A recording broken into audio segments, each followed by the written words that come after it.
أعوذ بالله من الشيطان الرجيم. بسم الله الرحمن الرحيم. إذا جاء نصر الله والفتح ورأيت الناس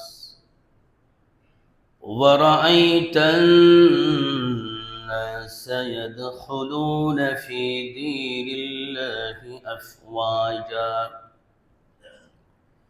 فسبح بحمد ربك واستغفر إنه كان توابا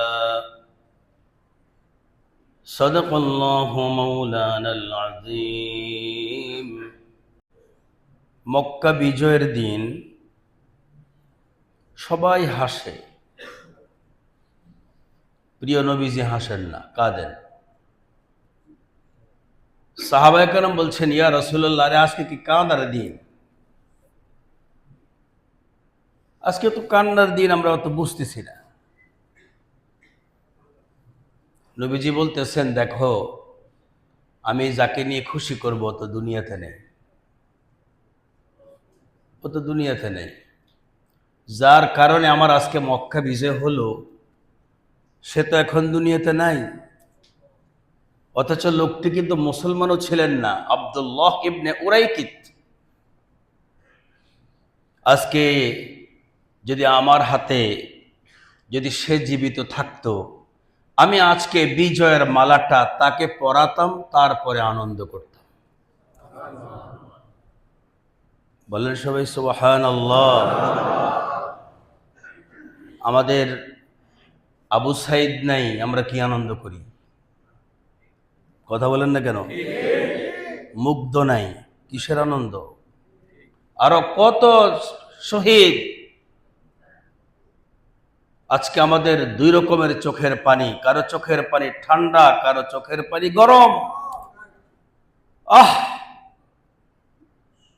যে সমস্ত মায়েদের সন্তান হারিয়েছে, তাদের আজকে চোখের পানি তো টাটকা গরম।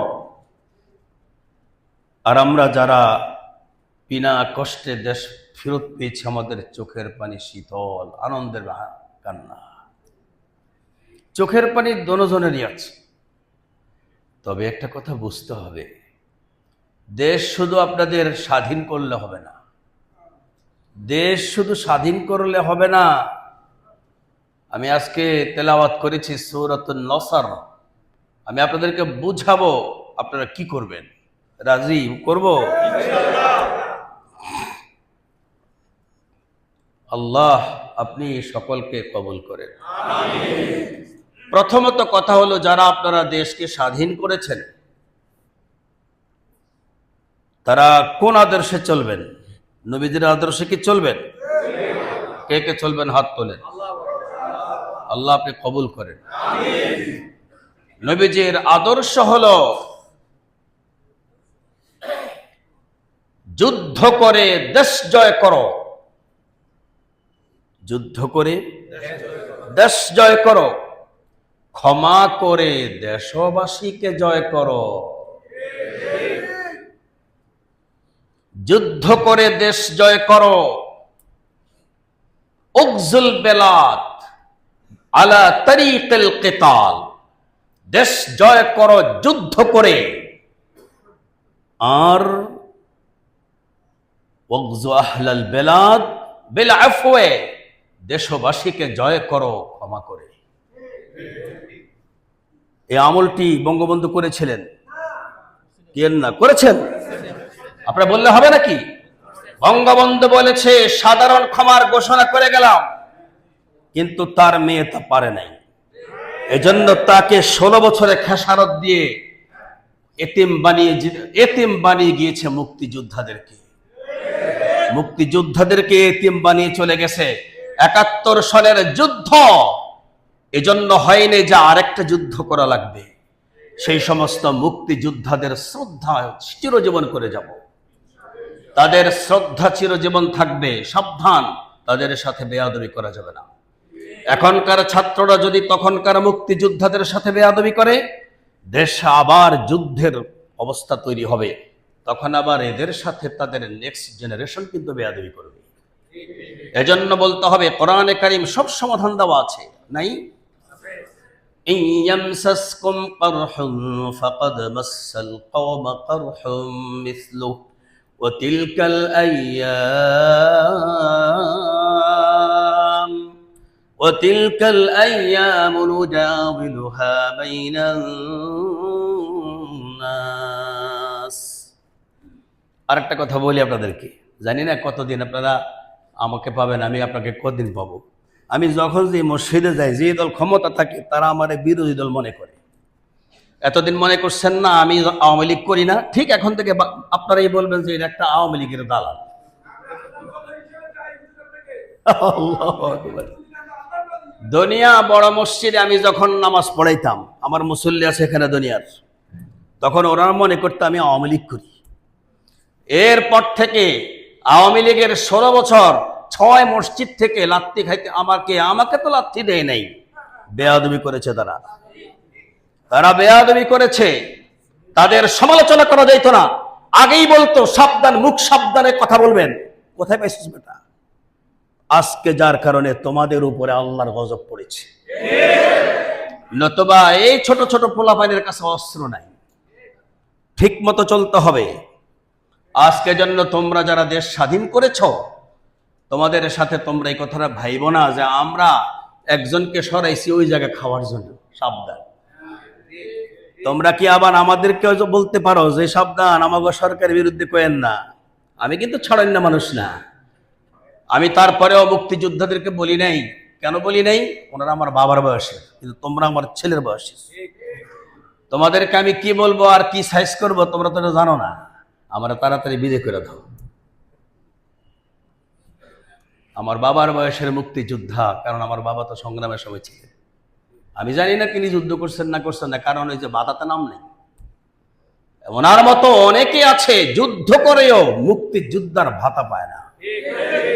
এই সমস্ত সবগুলো জিনিসকে তোমরা উদ্ধার করার জন্য কাজ করবা। তবে সাবধান, আল্লাহর রাসূলের আদর্শ ভুলে যেতে পারবা না। নবীজি বলছেন দেশ জয় করবা যুদ্ধ করে, দেশবাসীকে জয় করবা ক্ষমা করে, যেটা বঙ্গবন্ধু করেছেন। কিন্তু বঙ্গবন্ধুর ওই করাটাকে ওনার মেয়েই করতে পারেন না। উনি 71 সালের দেশকে ক্ষমতায় পাওয়ার পরে এই মুক্তিযোদ্ধারা জীবন দিয়ে তারা কষ্ট করে দেশকে জয় করার পরে 5 বছর দেশ চালাইছেন, একজন যুদ্ধাপরাধীকে ফাঁসি দেন নাই। দিছে? উনি বলছেন ক্ষমা করে দিলাম, কিন্তু ওনার মেয়ে পারেন নাই। এই জন্য আল্লাহ তাআলা ওনার মেয়ে রাখ রে, তোর লাগে গজব রেডি আছে রে। কথা বলেন? আপনারা হয়তো এখন অনেকে কামনা করবেন যে দোয়া করেন না, আমি বেকার লাগা দোয়া করতে জানি না। খুনির জন্য দোয়া আমি করতে জানি না। মানবতার খুনি এবং তার কথা মতো যে সমস্ত পুলিশ বিডিআররা কাজ করেছে, আজকে আয়না ঘর, টর্চার সেল, আমি তো এগুলো কিছুই জানতাম না। ছি ছি ছি ছি ছি, এই মানবতার দুশ্মনী দেশে 16 বছর ছিল। আল্লাহ পাক তার থেকে রক্ষা করেছে। লজ্জা লাগে। শুধুমাত্র মুক্তিযোদ্ধাদের সম্মানার্থে বেশি কিছু বলতে চাই না। গণকবর সংসদ ভবনের ভিতরে, গণকবর গণভবনের ভিতরে, এগুলো কি? অথচ আল্লাহর রাসূলের আদর্শ কি ছিল? তোমরা দেশকে জয় করো যুদ্ধ করে, আর দেশবাসীকে জয় করো ক্ষমা করে। এজন্য কি ছাত্ররা কি পারবে? নাকি আমাদের যারা আওয়ামী লীগ করছে এদের প্রতিশোধ নেবে? কোনো প্রতিশোধ নেওয়া যাবে? এখন আওয়ামী লীগ কেউ নাই, এখন আওয়ামী লীগ কেউ নাই। এখন সকলেই আল্লাহ তাআলার বান্দা, মুসলমান হোক, হিন্দু হোক, বৌদ্ধ হোক, খ্রিস্টান হোক। কি এমনকি যদি কোনো কাদিয়ানিও পাওয়া যায়, আমরা বলেছিলাম কাদিয়ানীদের বিচার করার জন্য, এখনো বলবো, আমার ছাত্র বাবারা আমাদের এই অনুরোধ তোমরা রক্ষা করবা। শেখ হাসিনা করে নাই, তোমরা কিন্তু এই কাজটা করবা। 1 নম্বরে কাদিয়ানীরা আমাদের ভাই, কিন্তু মুসলমান নামের ভাই নয়, কাফির নামের ভাই। সারা বাংলাদেশে বলতে হবে যে কাদিয়ানীরা অমুসলিম। এটা ভালো করে পরিষ্কার করে বলতে হবে। আর আমাদের কাছে তোমাদের কাছে ভিন্ন কোনো দাবি নাই, একটা দাবি, আমাদের মুখে তালা লাগাইও না, যেটা 16 বছর ছিল তালা। 16 বছর তালা ছিল, কোরআন বলতে পারি নাই। মসজিদে আমাকে প্রশ্ন করেছে, হুজুর আপনার তো এক একটা মসজিদ থেকে একটা মসজিদ উন্নতি কম নয়, এত সুন্দর মসজিদগুলো এত পাল্টালেন যে।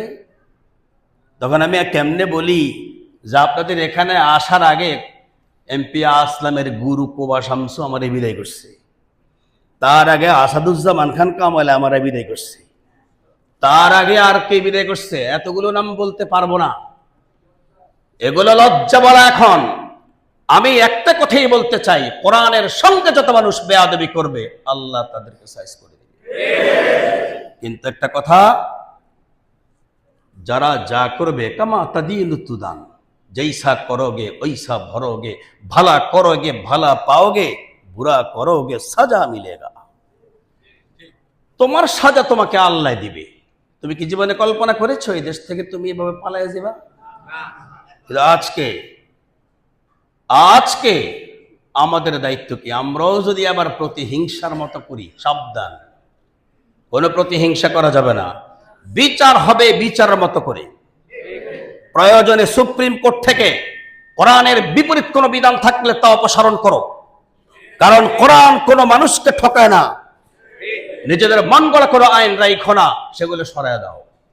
যদি সেগুলো সরাইতে জানো, ইনশাআল্লাহ শান্তি হবে। আমরা যেই কথাটা বলেছি আগে, আমার এই খেতাবতের জীবন 24 বছর, আমি 16 বছর কথা বলতে পারি নাই, কিন্তু আল্লাহ পাকের শুকর, আমি মাঝে মাঝে বলতাম এই মসজিদে আমার সাথে কেউ খারাপ ব্যবহার করেনি। এই কথাটা সত্য কথা। এজন্য আমি আমার এখানকার যারা আছেন, যেই দলে করেন, মুক্তিযোদ্ধারা যারাই আছেন, আমি শ্রদ্ধার সাথে তাদেরকে কথা বলব। কিন্তু বেয়াদবরা যেখানে বেয়াদবি করেছে তাদের কথা বললে আপনারা ওনাদের দিকে কোনো চোখ রাঙাবেন না, কোনো চোখ রাঙাবেন না। কোরআন যার বিরুদ্ধে যাবে সেটাতে অটল থাকতে হবে।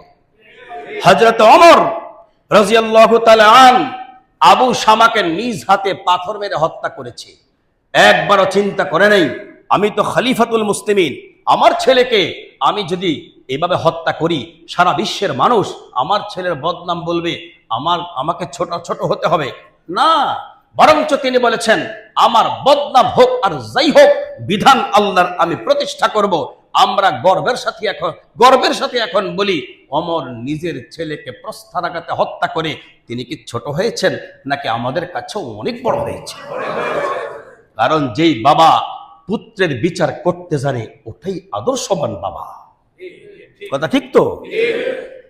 দেখুন, আজকে আপনাদেরকে যে কাজটা হবে, সেই কাজটা হলো, 1 নম্বর দায়িত্ব হলো দেশ জয় করতে হয় যুদ্ধ করে, দেশবাসীকে জয় করতে হয় ক্ষমা করে।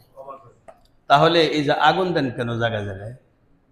সাবধান, জায়গায় জায়গায় কেন মানুষকে ধরে আপনাদের কারণে থাকতে পারবে না, এটা কেন? এগুলো করবেন না। বিশেষ করে আমাদের এই জায়গাতে আমরা খারাপ কোনো কিছু আমরা পাই নাই। আমি এক জুমাতে মসজিদের বাহিরে দেখলাম গুলি করে 2টা মানুষ মেরে ফেলাইছে। এটা কোনোদিন ক্ষমার যোগ্য না, এটা কোনোদিন ক্ষমার যোগ্য না। তবে বিচার নিজ হাতে নিবেন না, বিচার করবে বিচারক। পারবেন তো? নিজের হাতে কোনো বিচার নিবেন না। ইসলাম এটা চায় না। ইসলাম চায় না যে কেউ চুরি করলে তুমি তার হাত কাটো, না, হাত কাটবে সরকার। আমরা দাবি করব সরকারের কাছে, আমরা যেন দাবি করে কখনো সরকারের কাছ থেকে আবার মুখে তালা না আসে। তালা আবার আসবে?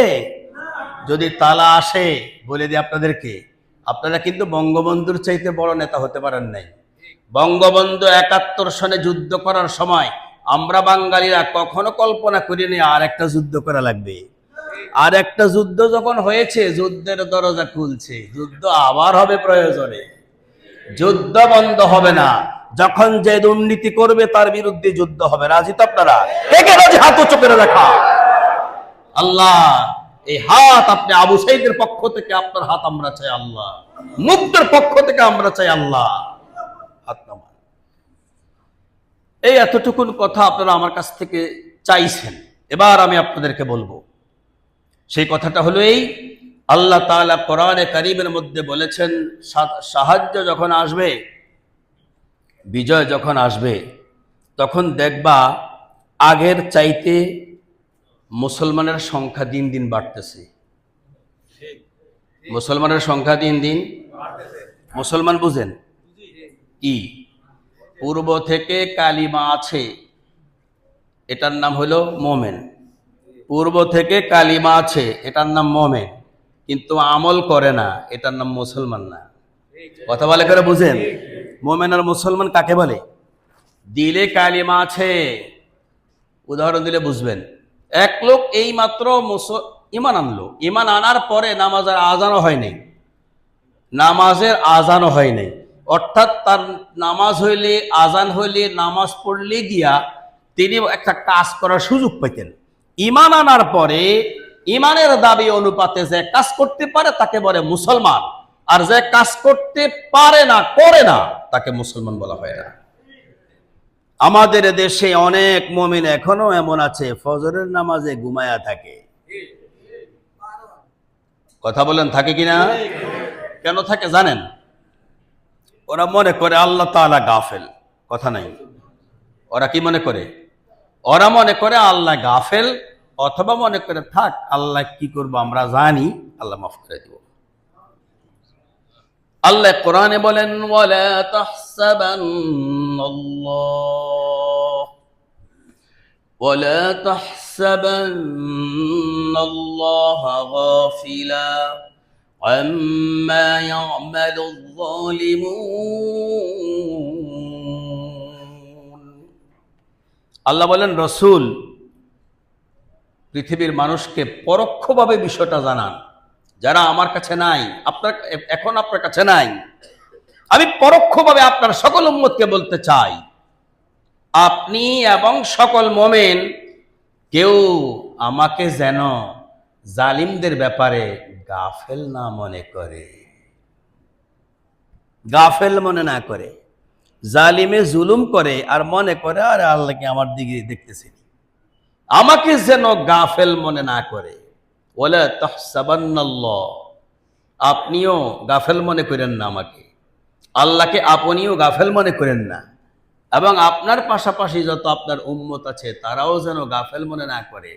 আম্মা ইয়া'মালুয যালিমুন, জালেমরা যা করে। আপনিও মনে করেন জুলুম কাকে বলে? আল্লাহ যা করতে বলছে তা করা, এটা নাম ইনসাফ। আল্লাহ পাক যা করতে বলছেন এটা না করা, তার নাম জুলুম। এই যে আমরা এখনো জুমার নামাজে যত মানুষ, ফজরের নামাজে কি এত মানুষ? কেন? গাফেল।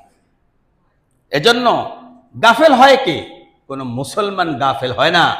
গাফেল মুমিনে গাফেল হতে পারে, মুসলমান গাফেল হতে পারে না। এজন্য আল্লাহ রাব্বুল আলামিন বলছেন যখন তোমাদের হাতে আল্লাহর সাহায্য আসবে।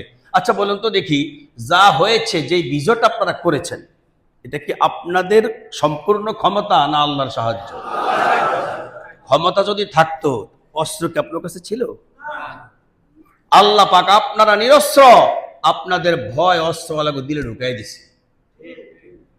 অস্ত্র হাতে যাদের, তাদের দিলে আল্লাহ ভয় ঢুকাই দিছে, অথচ ভয় থাকার কথা ছিল আপনাদের, কিন্তু আল্লাহ তাআলা আপনাদের দিলে ভয় ঢুকিয়ে দেন নাই। তাদের দিলে ভয় ঢুকিয়ে দেওয়ার কারণে তারা এখন আর অস্ত্র চালাইতে পারে না। আজীব অবস্থা।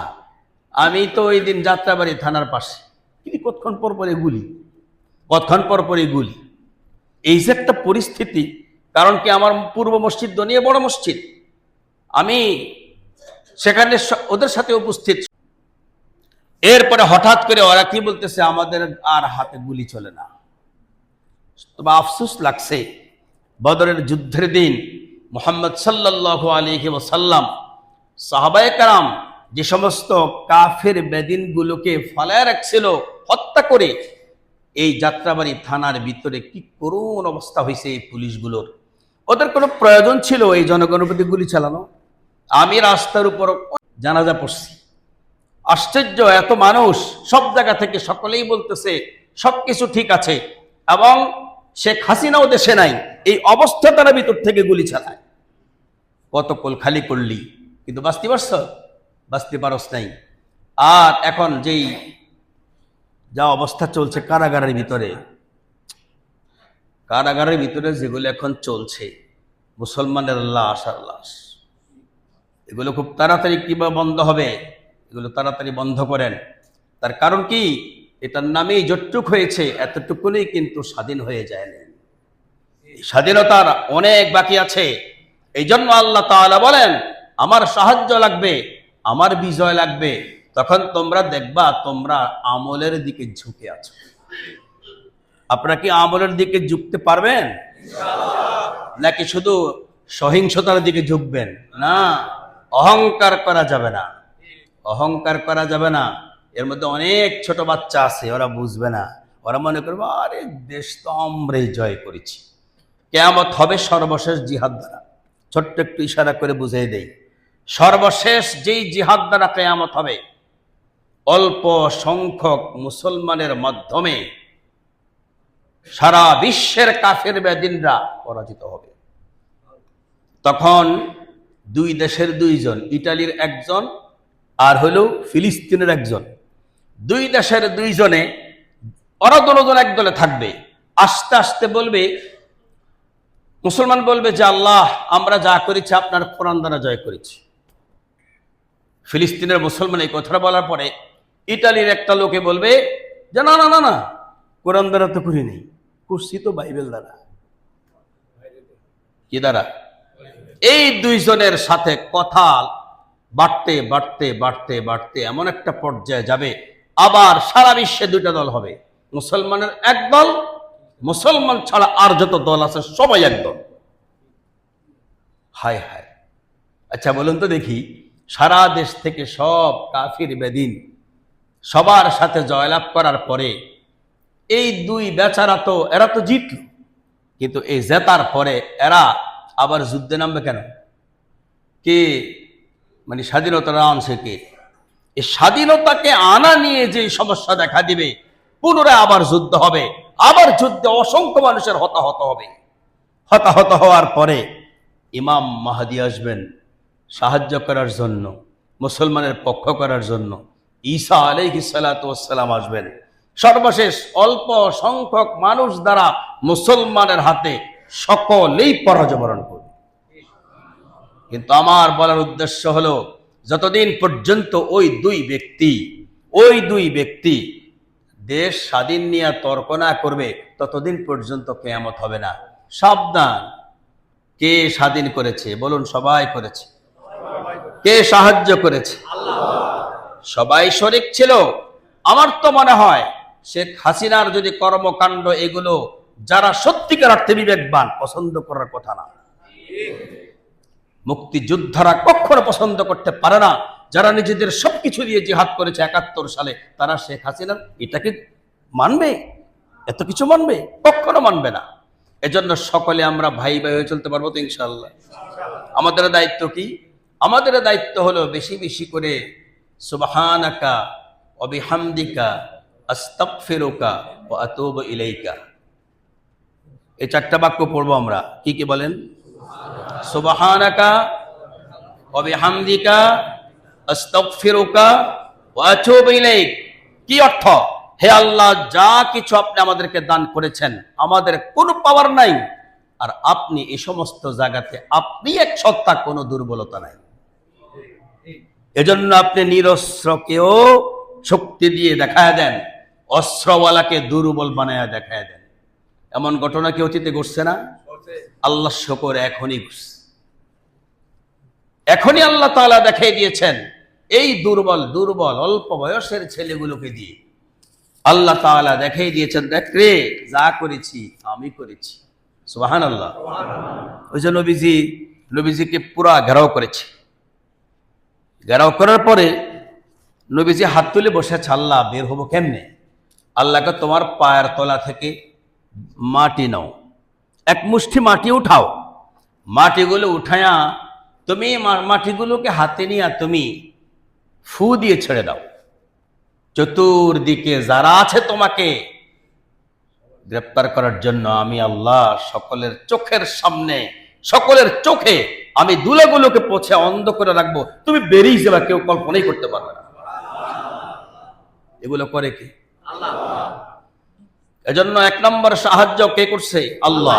আমরা বলবো আল্লাহ সুবহানাক, সম্পূর্ণ কিছু দোষ ত্রুটি অক্ষমতা থেকে আপনি উঠবে।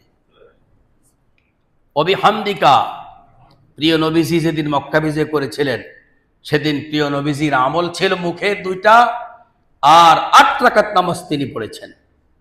এবং এর আগেও বাইতুল মুকদ্দাস যখন জয় করেছিল ইউশা ইবনে নুন, তখন আল্লাহকে জিজ্ঞেস করেছে, আল্লাহ আমাদের আজকে কর্মসূচি কি?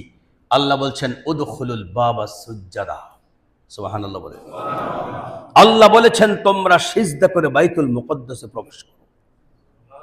আর কি বলো?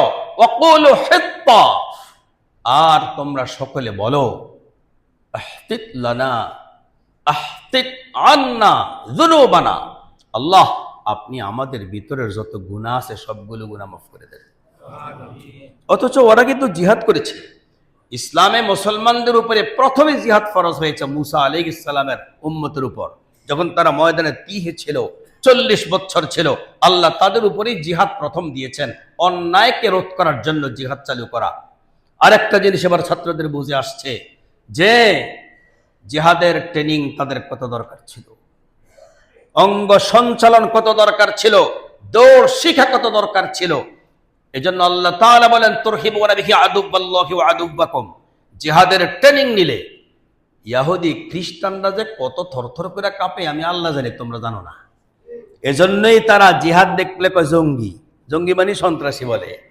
আসলে কি জানেন, এই পাগড়ি দেখলো ওরা থরথর করে কাঁপে। রাস্তায় 10 জন হুজুর দেখলে থরথর করে কাঁপে, যার ভিতরে ঈমান দুর্বলতা আছে। এমন অনেক মানুষ আছে নামাজও পড়ে কিন্তু হুজুর দেখলে ভয় লাগে। এটার কারণটা কি? এটার মূল কারণটাই হলো ভিতর ঈমানের দুর্বলতা। এজন্য ইসলামের পোশাকের একটা রোগ আল্লাহ তাআলা দান করেছেন, ফাসাব্বিহ বিহামদি রাব্বিক, রবের তসবিহ এবং হাম এগুলো আমাদের করতে হবে। সকলেই করব আমরা, সকলেই। শেখ হাসিনা চলে গেছে, মুক্তিযোদ্ধারাও নিষ্কৃতি পেয়েছে, আলহামদুলিল্লাহ। মুক্তিযোদ্ধারা আমাদের প্রথম আমাদেরকে রাস্তা দেখেছে যে জিহাদ করা লাগে, এটা আমাদের দ্বিতীয় জিহাদ হয়েছে। এরপরে আরো জিহাদ হবে। ভাষা আন্দোলন হয়েছে, সেখানে এক জিহাদ গিয়েছে। 71-এর মুক্তিযোদ্ধাদের অবদান অনেক বেশি। কি এর মধ্যে আজকে এই 2024 সালে যারা যুদ্ধ করেছে তাদের অবদান আমরা সারা জীবন স্মরণ রাখবো, দোয়া করব। তবে তাদের এই কর্মসূচি মতো তারা চলবে। এমনটা না চললে আবার তাদের মাঝে একজন নেতৃত্ব দিয়ে যে ভুল করেছে শেখ হাসিনা, এরও সে ভুল করবে, কোনো শান্তি আর থাকবে না। কথা বলেন ঠিক না? এরপর আল্লাহ তাআলা কি বলেন যে ফাসাব্বিহ বিহামদি রাব্বিকা ওয়াস্তাগফির, আল্লাহ বলেন যে মাগফিরাত কামনা করো, দোয়া করো, ক্ষমা চাও। ক্ষমা চাও, তোমরা জয় পাইছো, সাহায্য পাইছো, তোমরা ক্ষমা চাও। ইন্নাহু কানা তাওয়াবা, আল্লাহ তাআলা তোমাদের তওবা কবুল করে নেওয়ালা।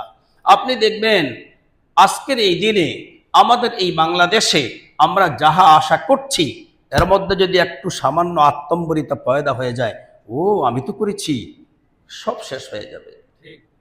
অশান্তির কি দেখেছেন, কি দেখেছেন অশান্তির? তার চেয়ে তো আরো বড় বড় অশান্তি শুরু হবে। এই কারণে আল্লাহ তাআলার এই নিয়মগুলো এবং প্রিয় নবীজির আদর্শগুলো বাস্তবায়ন করার মানুষে আমাদেরকে সোচ্চার থাকতে হবে। নবীজি কি বলেছেন? দেশ জয় করো যুদ্ধ করে, দেশবাসীকে জয় করো ক্ষমা করে। পারবো তো ইনশাআল্লাহ। আর আমার কাছে একটা কাগজ এসছে, আমি এই কাগজটাকে একটু পড়ি, দেখি কি লেখা। এই সবার জন্য দোয়া, একজনের জন্য দোয়া নয়। আমরা সকলে ভাই ভাই হয়ে যদি না থাকি, বাংলাদেশে কোনো সুখ কোনোদিন কেউ আনতে পারবে না। কয়দিন পরপরই হ্যাঁ বিএনপি করছে হেরা ধরো, হ্যাঁ আওয়ামী লীগ করছে হেরা ধরো, এইগুলো সহিংসতা থাকলে দেশে কোনো শান্তি আসবে না। 16 বছর ধরছে আওয়ামী লীগে বিএনপি, এখন আবার ধরবো বিএনপি আওয়ামী লীগ। কোনো শান্তির আশা করতে পারবেন না, কেউ কাউকে ধরবে না। অন্যায় করবে, চুরি করলে চুরি অন্যায়, ডাকাতি করলে ডাকাতি অন্যায়, জেনা করলে জেনা অন্যায়। এগুলোর বিচার করার জন্য ছোট আদালত থেকে বড় আদালত পর্যন্ত লোক থাকবে। আপনাকে ওই দলীয় ক্যাডারদের কাছে পিস্তল দিয়ে দেন, এটা কি বাবার মুল্লুক না মায়ের মুল্লুক? আপনাকে হ্যাঁ, কোথায় পেয়েছেন এগুলো আপনারা? এগুলি চলবে না, সব বন্ধ করতে হবে, নতুবা কোনোদিন বাংলাদেশে সুখ হবে না।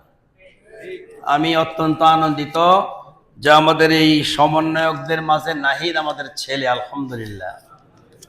আল্লাহ তাআলা নাহিদ সহ যত আরো আছে সকলকে তৌফিক দান করেন। আর যারা ওই দিন ওই সময় এই জিহাদে অংশগ্রহণ করতে পারে নাই, কি যুদ্ধাপরাধীর লিস্ট তৈরি করবেন? ছাত্ররা, তোমরা কি লিস্ট বানাইবা যুদ্ধাপরাধীর? সাবধান, তাহলে তোমরা আর তারা পার্থক্য থাকলা কি? কোন লিস্ট তৈরি করতে পারবা না। যেই ঘোষণা আল্লাহর পয়গম্বর দিয়েছেন, এখন ভালোবাসা ছাড়া, মাফ করা ছাড়া, ভালোবাসা ছাড়া আমাদের শান্তি আসবে না। বাস, যে অন্যায় করবে অন্যায়ের সাজার জন্য বিচার থাকবে, কিন্তু প্রতিহিংসার কোনো বিচার এখানে চলবে না।